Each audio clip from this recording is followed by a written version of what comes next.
Here we are in beautiful Lake Union, Seattle, on a brisk December evening, December 2013. Behind me is the 92-meter, 303-foot Sahara. It is back on the market. It was in the middle of a conversion. It needs to be completed. It is an astounding vessel. The shape on this ship is beautiful, and it is very, very expensive to reproduce. Because it's not just visual, it's built into the structure of the ship. The flare of the bow and the rake of the bow and the rake of the stern.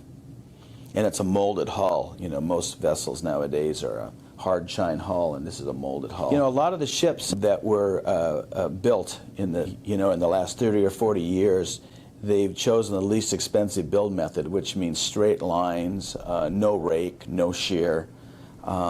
Everything is square, so they can build it you could have home builders actually build the ships. And with this ship, you needed to have real ship fitters, and there was a real art going into the shape of the bottom and the bow and the way the vessel has a rake and camber. Even the decks are cambered. So there's a lot of shape and a lot of style to this, which you do not. It's just not built into ships because it's just so expensive. It probably doubles the cost of a vessel. And it was designed structurally so that it could be. You could have quite a few different interior configurations without having to worry about structure. So you have a lot of flexibility there. The ship was always maintained in fresh water. And once NOAA sold the vessel, she's been moored and maintained continuously in fresh water. Her steel hull is in practically new condition. I mean, just very little wastage, if any at all. She is heavily built. She is ice classed. So that means she's got special framing for the first third of the ship, special hull plating along the waterline in critical areas.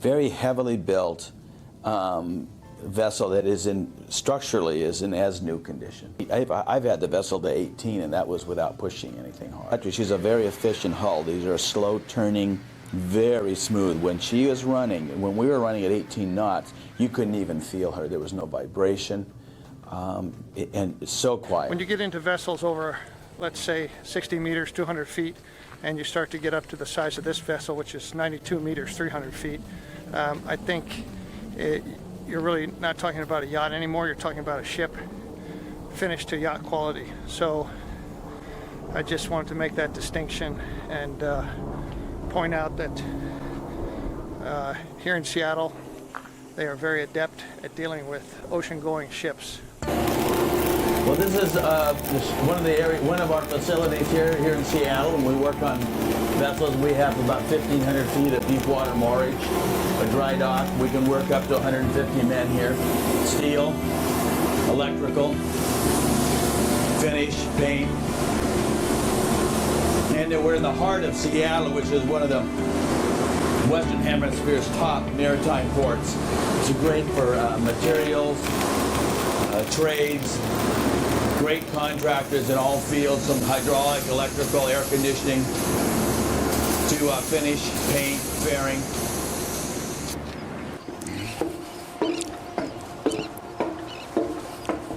I'm in the engine room now, and one deck below me here are 4 Fairbanks Morse engines. 3 of them are near new. They were put in by the U.S. government just before they disposed of the vessel. This is the propulsion machinery control room for the diesel electric system.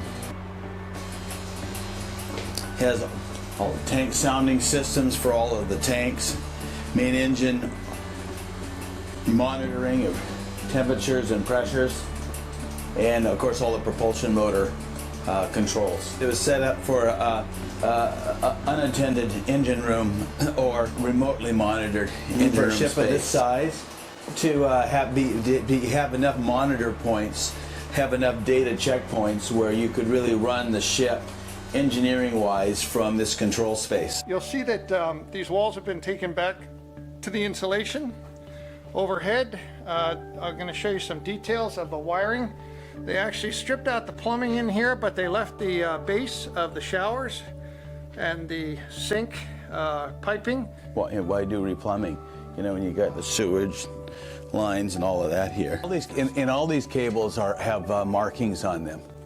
You know, they've got tags on them. These tags right here are numbers. These equate, all those equate to circuits. Yeah, so it's relatively easy to use a circuit or to reuse a circuit. The thing that you'll notice in these open spaces on Sahara is that there aren't a lot of structural walls. These vessels were built to the highest government standards with the best steel and the thickest steel. This is an ice-class vessel. But because of that, you can actually gut the interior and you can create huge open spaces that have great structural integrity. And there are lots of portholes, and they can be made even bigger, no problem.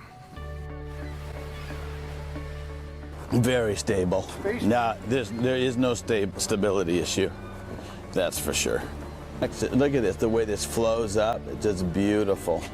I mean, a completed vessel, I bet you would take about 4 years from the time the plans were developed, and I would suspect a cost substantially over $200 million. The simplest would be to put new ship's auxiliary generators in, which would be late model, auto start, you know, all fully automated, and you could leave the existing propulsion generators and propulsion drive motors. And the propulsion drive motors are good for the life of the ship. Then the next upgrade, if you really wanted to go to the full Monty, would be to change the ship's propulsion drive generators to AC generators, dual fuel. They could be either diesel and or LNG. I suspect, you know, you could do this in a shorter time frame as a year, 12 months.